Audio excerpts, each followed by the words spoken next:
Normal forms in mathematical logic.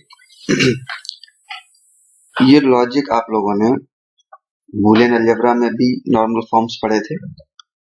कुछ उसी तरह से यहाँ पर हैं CNF, DNF, PCNF और PDNF।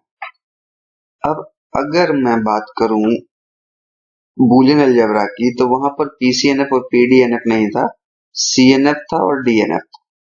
तो वहां पे हम क्या करते थे, कोई फंक्शन f लेते थे, फिर f डैश निकालते थे, फिर f डबल डैश निकालते थे डी मॉर्गन थ्योरम लगा के, देन फिर एक रिक्वायर्ड CNF या DNF हमको मिल जाती थी। यही प्रोसीजर हम लोग वहां फॉलो करते थे।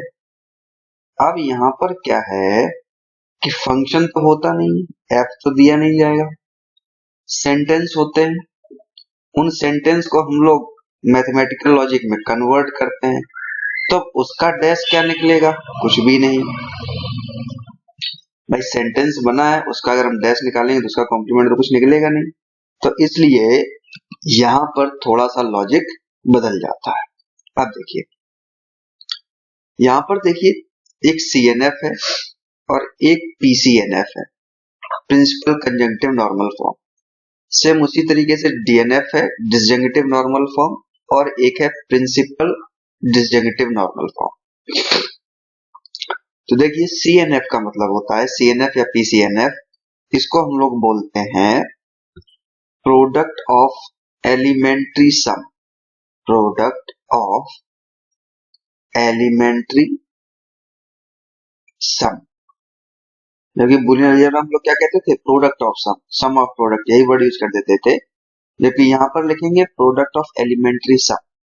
तो PCNF और CNF इन दोनों का ही ये फॉर्म होता है प्रोडक्ट ऑफ एलिमेंट्री सम। अभी बताते हैं क्या। और DNF को हम लोग बोलते हैं sum of elementary product, sum of elementary product. तो CNF, DNF और PDNF इन दोनों का फॉर्म ये होता है सम ऑफ एलिमेंट्री प्रोडक्ट। अब ये एलिमेंट्री क्या है, एलिमेंट्री सम क्या है, एलिमेंट्री प्रोडक्ट क्या है, देखना जरा ध्यान से।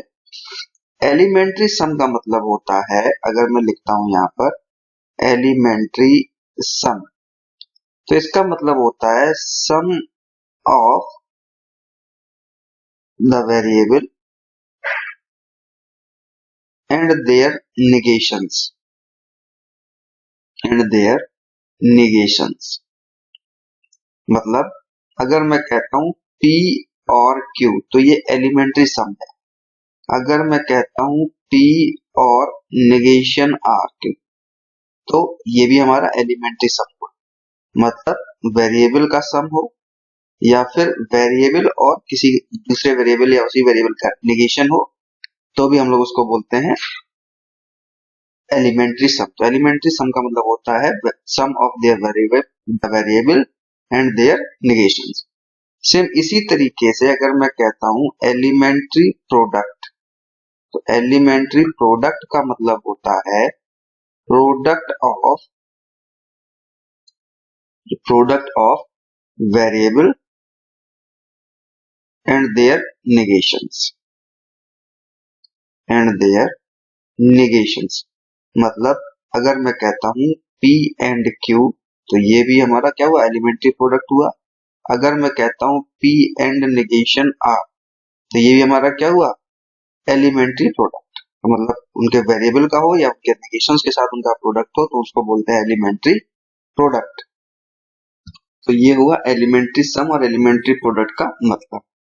अब देखिए CNF क्या था, जो मैंने बोला था ना CNF था प्रोडक्ट ऑफ एलिमेंट्री सम, है ना। तो देखिए मैं आपको एक एग्जांपल देता हूं CNF का, कि CNF की फॉर्म कैसे लिखी जाती है। एग्जाम्पल इस तरीके से आप ले सकते हैं, ये है सम ऑफ एलिमेंट्री प्रोडक्ट। तो हम लिख सकते हैं CNF means product of elementary sum, product of elementary sum मतलब POS। तो हम लोग लिख सकते हैं Q और P एंड Q और नेगेशन R। तो हम लिख सकते हैं, ये देखिए प्रोडक्ट है ऑफ एलिमेंट्री सम है, ये वेरिएबल्स हैं, ये वेरिएबल एंड देयर निगेशंस है ना। इसके साथ में नेगेशन का और है, तो ये हो गई CNF फॉर्म। अब देखिए PCNF क्या होता है, यहीं पर समझ लीजिए डिफरेंस। CNF और PCNF में ये डिफरेंस होता है, इसमें देखिए कितने वेरिएबल हैं टोटल, 3। कौन कौन से, P, Q और R, 1 2 और 3 है ना, 1 2 P Q इधर है और R इधर है। तो इसमें देखिए हर एक एलिमेंट के साथ यहाँ पे R मिसिंग है और यहाँ पे P मिसिंग है। तो जब हम PCNF लिखेंगे उसमें ऑल वेरिएबल्स होने चाहिए, कोई भी वेरिएबल मिसिंग नहीं होना चाहिए। फॉर एग्जाम्पल अगर मैं लिखता हूं R और ये ऐसे लिखता हूं P Q R, ये एंड ऑपरेटर है, करेक्ट कर देता हूं, इस तरीके से लिखा है P और Q और R, फिर एंड P और नेगेशन Q और R। अगर इस तरीके से लिखा हुआ है तो हम बोलेंगे कि PCNF है। मतलब समझ गए कि जितने भी इनपुट वेरिएबल्स हैं आपके, सभी वेरिएबल्स हर एक टर्म में होने चाहिए। यहाँ पर देखिए PQR इसमें भी है और PQR इसमें भी है। तो इस फॉर्म को हम लोग कहेंगे CNF और इस फॉर्म को कहेंगे PCNF। अब सेम चीज देखिए DNF के साथ, सेम फंडामेंटल यहां लगता है DNF के साथ, DNF और PDNF। तो DNF क्या था, सम ऑफ एलिमेंट्री प्रोडक्ट। तो यहां पर लिख लेंगे Q एंड P और Q एंड नेगेशन R। इस तरीके से लिखा हुआ है तो ये क्या हो गई DNF फॉर्म। अब यहाँ पर देखिए कितने वेरिएबल है, 3, P Q और R। इसमें R मिसिंग है और इसमें P मिसिंग है। तो PDNF जो ये मैं इसके इक्विवेलेंट नहीं लिख रहा हूँ, अभी सिर्फ एग्जांपल दे रहा हूँ आपको समझने के लिए कि CNF किसे बोलेंगे, PCNF किसे बोलेंगे, DNF किसे बोलेंगे, PDNF किसे बोलेंगे। तो अब अगर मैं ऐसे लिखता हूँ P and Q and R और P and Q and negation R, तो इस तरीके का फॉर्म लिखा है जिसमें सारे टर्मिनल्स हैं, सारे वेरिएबल्स हैं, तो इसको हम लोग PDNF बोलेंगे। तो अब आपको क्लियर हो गया होगा कि CNF और PCNF में क्या डिफरेंस है, DNF और PDNF में क्या डिफरेंस है, और CNF DNF में क्या डिफरेंस है। मैं एक बार रिपीट कर देता हूँ। CNF में होता है बीच में एंड ऑपरेटर और इधर और, तो ये हो जाता है product of elementary sum. DNF में क्या होता है, बीच में और ऑपरेटर और इधर एंड ऑपरेटर, तो इसलिए ये हो जाता है क्या, सम ऑफ एलिमेंट्री प्रोडक्ट। और कोई भी एलिमेंट मिसिंग ना हो, सारे वेरिएबल्स हो, तो उसी फॉर्म में इसको बोलेंगे PCNF और DNF की फॉर्म में इसको बोलेंगे PDNF। तो ये मैंने आपको जितने भी दिए गए थे वो मैंने आपको सारे बता दिए। देखिए इनका कन्वर्जन भी हमारे एग्जाम में आता है। तो देखो पहले मैं आपको दोनों चीजें बताता हूँ बूलियन अलजेब्रा से, CNF और DNF यहाँ पे लिखता हूँ। पहले मैं आपको CNF और DNF दोनों बताता हूँ बूलियन अलजेब्रा से, और PCNF और PDNF ये भी बताता हूँ बूलियन अलजेब्रा से। अब truth with the help of truth table हम PCNF PDNF निकाल सकते हैं। CNF और DNF तो नहीं निकाल पाएंगे, लेकिन PCNF और PDNF हम लोग वाया ट्रुथ टेबल कैलकुलेट कर सकते हैं। तो इसके हम दोनों मेथड आपको बताएंगे। तो पहले मैं बताता हूँ CNF और DNF इन दोनों का कन्वर्ट कैलकुलेट निकालना बाय यूजिंग बूलियन अलजेब्रा। अब देखिए सबसे पहले बता रहा हूं मैं आपको DNF फॉर्म में कन्वर्ट करना, डिसजंक्टिव नॉर्मल फॉर्म। तो इसके पहले स्टेप्स देखो क्या होते हैं, मैं लिखता हूं। पहला स्टेप है रिमूव, ये सिंबल अगर कहीं पर लगे हुए हैं तो इनको रिमूव करिए। इनको कैसे रिमूव करेंगे, अगर कहीं पर ये लिखा है P बोथ इंप्लॉइज Q, इसको क्या लिख सकते हैं, P implies Q and Q implies P। दूसरा स्टेप, सॉरी, और इसके साथ अगर कहीं पर ये लिखा हुआ है P इंप्लाइज Q, तो इसको कैसे रिमूव करेंगे, अगर कहीं पर लिखा हुआ है, अब ये आ जाता है ना, तो इसको कैसे रिमूव करेंगे, ये मैंने आपको बताया था। ये इक्विवेलेंट होता है किसके, नेगेशन P और Q के। तो पहला स्टेप। सेकेंड स्टेप में जो हमारे नेगेशंस लगे हुए होंगे, ये सिंबल या ये सिंबल, इनको हम लोग डबल नेगेशन से रिमूव करेंगे। कौन सी थ्योरम यूज करेंगे? D Morgan's theorem. जैसे वहां पर करते थे ऐसे यहाँ पर डी मॉर्गन्स थ्योरम के थ्रू हम लोग यहाँ पर डबल नेगेशन से निकालेंगे। देन फिर थर्ड स्टेप में डिस्ट्रीब्यूटिव लॉ लगा के रिक्वायर्ड फॉर्म में निकला कैलकुलेट कर लेंगे। अप्लाई डिस्ट्रीब्यूटिव लॉ, ठीक, टू ऑब्टेन रिक्वायर्ड फॉर्म। ये तीन स्टेप हमारे लगते हैं। अब देखो एग्जांपल, मैं एक एग्जांपल कराता हूं आपको। फॉर एग्जांपल आपको दिया गया है P implies Q and negation of Q, this one negation of P, इसकी जरूरत नहीं है यहाँ ब्रैकेट में, negation of P और ये ब्रैकेट क्लोज। ये एक है, ये एक है, फिर इन दोनों का ये नेगेशन है, ये और है, ये P implies है। ठीक, तो इसको मुझे डीएनएफ में कैलकुलेट करना है। डीएनएफ क्या होता है? मैं यहाँ पर लिख देता हूं, सम ऑफ एलिमेंट्री प्रोडक्ट। ठीक, अब देखिए कैसे करेंगे। पहला स्टेप क्या है? ये सिंबल्स रिमूव करने हैं। तो यहाँ पर कोई सिंबल है, ये रहा, तो इसको आप रिमूव करिए। देखिए यहाँ पर हम ये साइन लगाएंगे, तीन लाइन, इसका मतलब होता है इक्विवेलेंस, है ना, जैसे इक्वल होता है। तो इसको कैसे करते हैं? नेगेशन P और Q, तो इसके साथ आ जाएगा नेगेशन, तो आ गया नेगेशन P और के बाद ये पूरी लाइन एज इट इज उठ के आ जाएगी। तो उठा लीजिए आप, P implies, पहले भी एक ही रहा है, फिर दूसरे स्टेप में इसको हटाएंगे, P implies Q and negation Q और negation P as it is उठ के आ गया। अब देखिए, अब इस वाले को हटाते हैं, इस वाले को जो ये लगा था इसको हटाते हैं, तो नेगेशन P और ये क्या हो जाएगा? नेगेशन P और Q, बाकी पूरा एज इट इज लिख दीजिए और नेगेशन P। ठीक, अब पहला स्टेप कंप्लीट हो गया। दूसरा स्टेप कह रहा था कि जो भी आपकी नेगेशंस है ना, इन सारे नेगेशंस को मैनेज कर लीजिए by using D Morgan's theorem. तो देखिए हम कैसे कैसे कर सकते हैं, मतलब इसको कैसे अप्लाई करेंगे। बीच में हमारा कौन सा ऑपरेटर रहना चाहिए? देखिए जो बीच वाली कंडीशन है वहां पर तो सम रहना चाहिए, लेकिन एलिमेंट किस फॉर्म में रहना चाहिए? अब मैं यहाँ पे एक शॉर्ट फॉर्म लिख देता हूँ, यहाँ पे लिख देता हूँ, तो वहां कैलकुलेशन में आएगा। हमें इस तरीके से चाहिए, P एंड Q, इधर तो एंड चाहिए और बीच में और चाहिए, तो ये फॉर्म चाहिए ना हर जगह। तो हम कोशिश करेंगे कि बीच में ये एंड वाली चीज हमें मिलती जाए। ठीक है, अब देखिए नेगेशन P और, इसको मैंने अभी यही नाम दिया नेगेशन P और Q, इसके साथ हम अभी कुछ कर ही नहीं सकते हैं।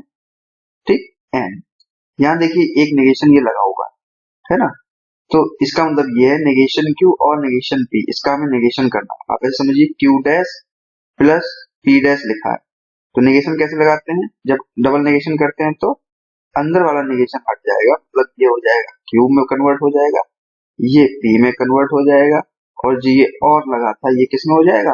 एंड में। ठीक, ये लीजिए। अब देखिए क्या हम नेगेशन कुछ और कर सकते हैं? अब तो कहीं कोई नेगेशन है भी नहीं। ठीक है, अब हम इसमें क्या करेंगे? डिस्ट्रीब्यूटिव लॉ लगाएंगे। ठीक है, डिस्ट्रीब्यूटिव लॉ लगाइए, नेगेशन P और, तो डिस्ट्रीब्यूटिव लॉ कैसे लगेगा? पहले आएगा नेगेशन P, ठीक है, ये एंड। अब देखिए यहाँ पे एंड है ना, यहाँ पे एंड है। जब डिस्ट्रीब्यूटिव लॉ लगाएंगे तो ये और वाला सिंबल बीच में आएगा, तो कैसे हो जाएगा? नेगेशन P एंड ये पूरा, तो क्या लिखेंगे हम? Q एंड P, और ये बीच में आ गया नेगेशन P, अच्छा सॉरी, नेगेशन P के साथ हो गया अब Q। अब आया हमारे पास Q और एंड क्यू आ गया, एंड फिर अगेन पूरा टर्म आएगा क्यू एंड पी। ठीक, नेगेशन पी के साथ एक ये आ गया एक बार, और फिर क्यू के साथ आ गया। अब देखिए नेगेशन पी तो अभी ऐसे ही रहेगा, और इस ब्रैकेट को हम ओपन करेंगे तो हो जाएगा negation P and Q and P. ठीक है, डबल ब्रैकेट चलता रहेगा यहां से, और इसको भी ओपन कर देंगे तो Q and P, negation P. अब देखिए पी एंड नेगेशन पी मतलब पी इंटू पी डैश वाला फॉर्म बन गया। P into P dash equal to क्या होता है, जीरो, है ना। अब यहाँ जीरो जैसी कोई चीज तो होती नहीं, फॉल्स होता है तो हम लिख देंगे फॉल्स एंड क्यू, और यहाँ क्यू दो बार आ गया, क्यू एंड क्यू, तो ये क्यू हो जाए नेगेशन पी।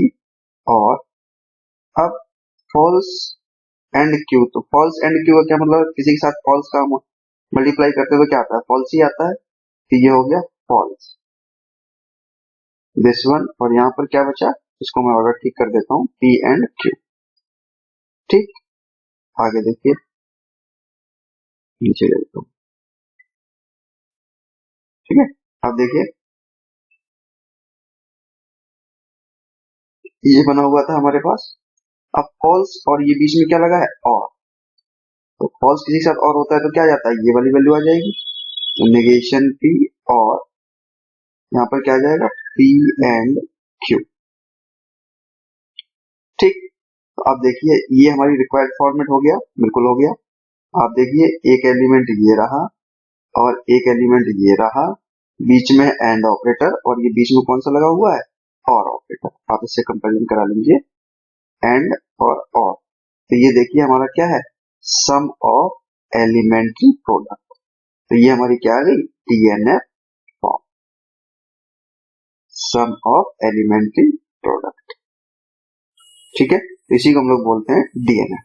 अच्छा एक बात और, आप जो है डीएनएफ आपका यूनिक नहीं होता है, डीएनएफ नॉट यूनिक, यूनिक नहीं होता है।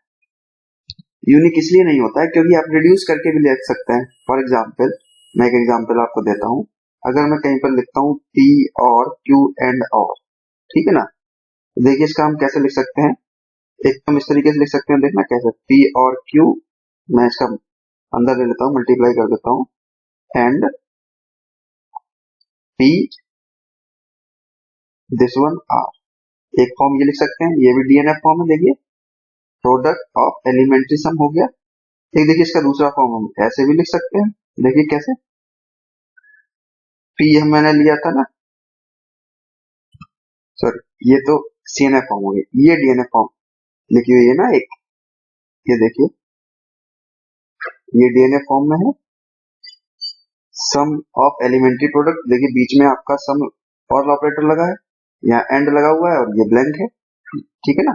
तो ये सम ऑफ एलिमेंट्री प्रोडक्ट है, इसको हम ऐसे लिख सकते हैं पी प्लस क्यू आर। अब इसका दूसरा फॉर्म में निकाल के देता हूँ, इसको हमने ब्रैकेट ओपन कर लिया है ना, तो पी और क्यू आ गया, एंड डिस्ट्रीब्यूटिव लॉ लगा दिया।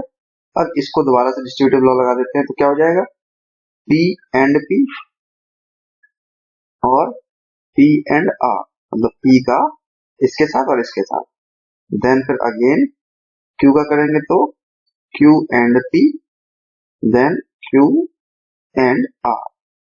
ठीक, तो आप देखिए ये भी हमारी डीएनएफ फॉर्म लिखी हुई है, बीच में और ऑपरेटर सभी के साथ लगे हुए हैं, सम ऑफ एलिमेंट्री प्रोडक्ट, बीच वाले साथ और इधर वाले सारे मल्टीप्लाइड है, तो ये भी हमारी डीएनएफ फॉर्म लिखी हुई है, और ये भी हमारी डीएनएफ फॉर्म लिखी हुई है। तो ये रिड्यूस्ड फॉर्म है, ये एक्सपेंडेबल फॉर्म है, तो हम कह सकते हैं डीएनएफ कभी भी हमारा, डीएनएफ हमारा जरूरी नहीं कि यूनिक हो, हाँ पीडीएनएफ और पीसीएनएफ वो आपका यूनिक आएगा क्योंकि उसमें सारे एलिमेंट्स फिक्स होते हैं। ठीक है, तो डीएनएफ आप इस तरीके से कन्वर्ट कर सकते हैं, जो मैंने प्रोसेस आपको बताया इस तरीके से। पहले स्टेप में आप ये रिमूव करिए, फिर दूसरे स्टेप में नेगेशन जो दिए गए उनको मैनेज करिए डी मॉर्गन थ्योरम लगा के, देन फिर डिस्ट्रीब्यूटिव लॉ लगा के रिक्वायर्ड फॉर्मेट में आप कैलकुलेट कर लीजिए। अब देखिए एक प्रॉब्लम आपको बताता हूँ सीएनएफ की। सीएनएफ देखिए, सीएनएफ क्या होता है? Product of elementary sum. ये क्या था? Sum of elementary product. अब इसको हम कैसे लिखेंगे? Product of elementary sum, product of elementary sum. मैं ये यस लिख देता हूं, CNF। देखिए भाई इसका एग्जांपल, इसमें भी वही स्टेप हमारे चलेंगे जो चलते आए हैं। ठीक, सबसे पहले ये सिंबल अगर दिया है, ये सिंबल दिया है, इसको हटा लेंगे, देन फिर नेगेशंस को मैनेज करेंगे, देन फिर डिस्ट्रीब्यूटिव लॉ। सेम स्टेप यहां पर भी अप्लाई होंगे। देखिए कैसे। एक एग्जांपल है P और P इंप्लाइज Q। इसको कन्वर्ट करते हैं, पहले इसको हटाते हैं, तो P और नेगेशन P और Q। ठीक, तो ये तो पीओएस फॉर्म में यहीं पे मिल गया, सीएनएफ फॉर्म यही मिल गई। देखिए प्रोडक्ट ये रहा ऑफ एलिमेंट्री सम, तो सीएनएफ मिल गया।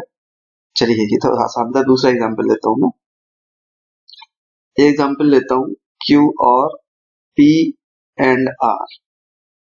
ठीक, and negation P this one R and Q। इसको हम लोग कन्वर्ट करते हैं सीएनएफ में।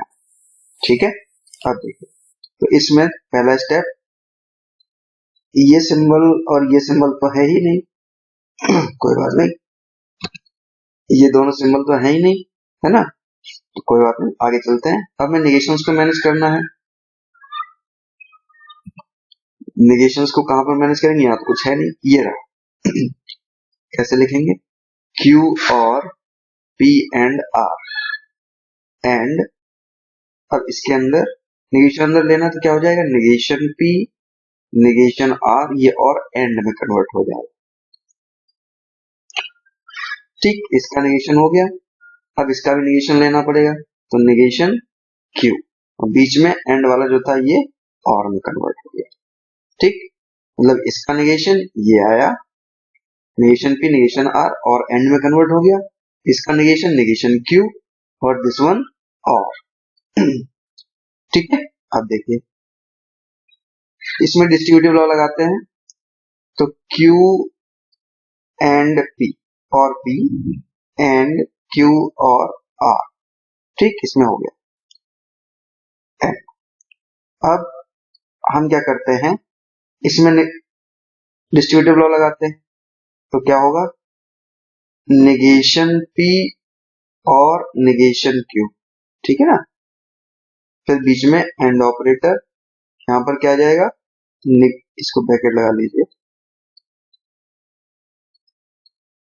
नेगेशन R और ये और बीच में आ जाएगा नेगेशन Q।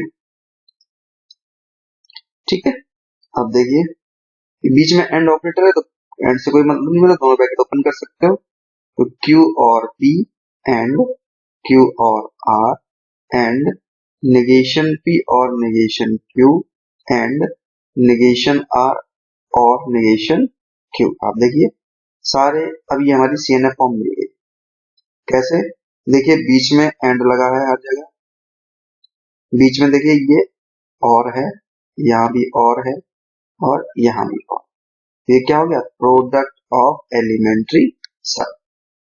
ठीक, तो आप इसकी प्रैक्टिस कर लीजिएगा अच्छे से, और आपको डिस्ट्रीब्यूटिव लॉ लगा के उसी फॉर्म में ले आना है जिस फॉर्म में हमें चाहिए होता है। तो प्रोडक्ट ऑफ एलिमेंट्री सम या सम ऑफ एलिमेंट्री प्रोडक्ट, सीएनएफ और डीएनएफ फॉर्म आपको कैलकुलेट करना मैंने बता दिया। ठीक है, अब देखिए पीसीएनएफ और पीडीएनएफ, पीसीएनएफ और पीडीएनएफ।